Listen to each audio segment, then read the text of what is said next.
नमस्कार.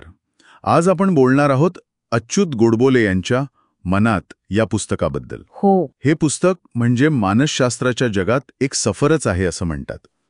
तर आज आपण बघूया की हे पुस्तक नेमकं काय आहे, त्यात काय माहिती आहे आणि वाचकांना ते कसं वाटलं. अगदी मनात म्हणजे मानसशास्त्रातले जे काही महत्वाचे विचार आहेत गेल्या 2 शतकातले, त्यांचा एक मागोवा या पुस्तकात आहे. आणि गंमत म्हणजे लेखक स्वतः इंजिनियर आहेत, पण त्यांनी हा विषय मानसशास्त्र सोप्या मराठीत आणलाय आणि तो पण असा ऐतिहासिक क्रमाने. हो, ते महत्वाचं आहे. कारण आजकाल कसं लोकांना सगळं पटकन हवं असतं, डिटेल्समध्ये वाचायला वेळ नसतो. बरोबर. त्यामुळे हा प्रयत्न खरंच चांगला आहे. मग पुस्तकाची सुरुवात कशी होते? म्हणजे डायरेक्ट थिअरी वगैरे की काही बेसिक्स पण आहेत? नाही, सुरुवात अगदी पायाभूत गोष्टींपासून. आपलं मन कसं काम करतं, आपला मेंदू कसा आहे, त्याची रचना काय, हे सगळं आधी सांगितलंय. अच्छा. आणि मग पुस्तक आपल्याला थेट घेऊन जातं सिगमंड फ्रॉइडकडे. 20व्या शतकाची सुरुवात. फ्रॉइड म्हणजे मानसशास्त्रातलं मोठं नाव. अगदी.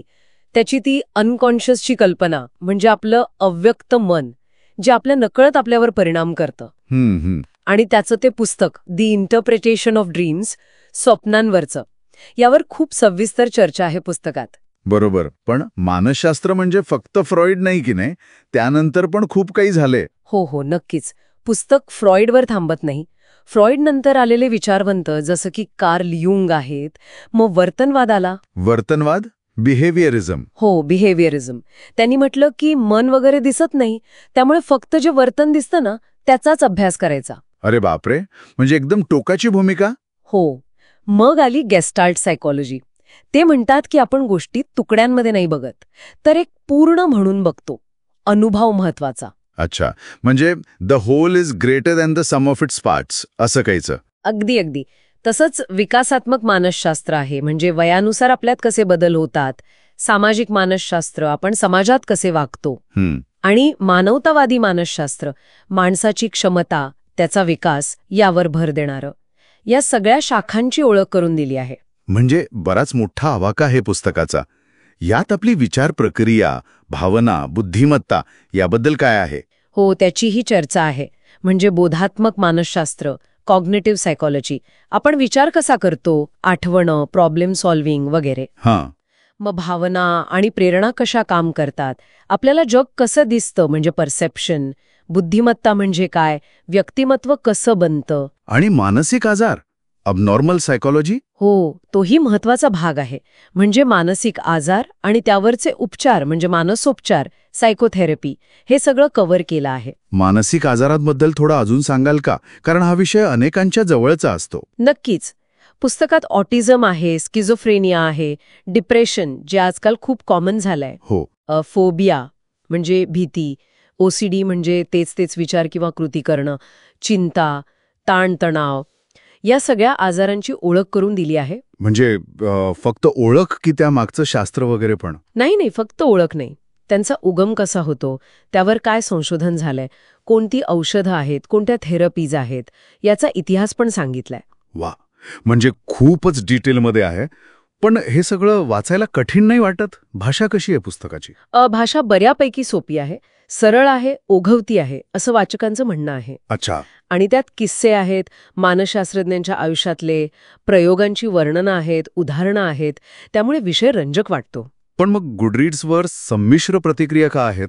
काही जण म्हणतात की नंतर थोडं कंटाळवाणं होतं. हो, काही वाचकांना तसं वाटलं आहे. म्हणजे सुरुवातीची प्रकरणं खूप आवडतात, पण नंतर कदाचित माहितीचा तपशील जास्त वाटू शकतो किंवा थोडा तोचपणा जाणवू शकतो काहींना.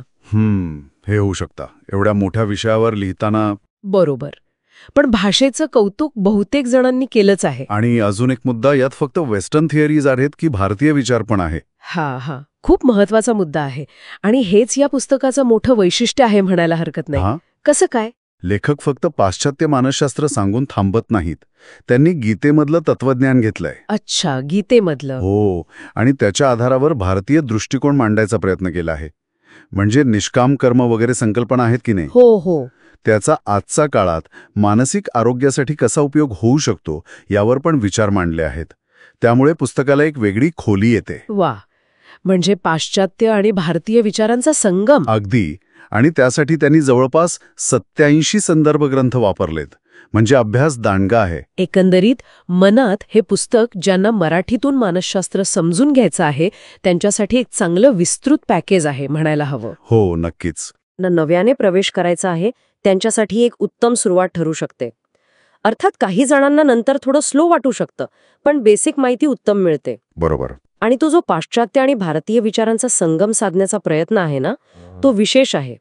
आणि हाच विचार आपण ऐकणाऱ्यांसाठी सोडून देऊया का? म्हणजे मानसशास्त्राचा अभ्यास करताना हे वेस्टर्न थिअरीज आणि आपलं भारतीय तत्वज्ञान यात बॅलन्स साधणं किती महत्वाचं आहे.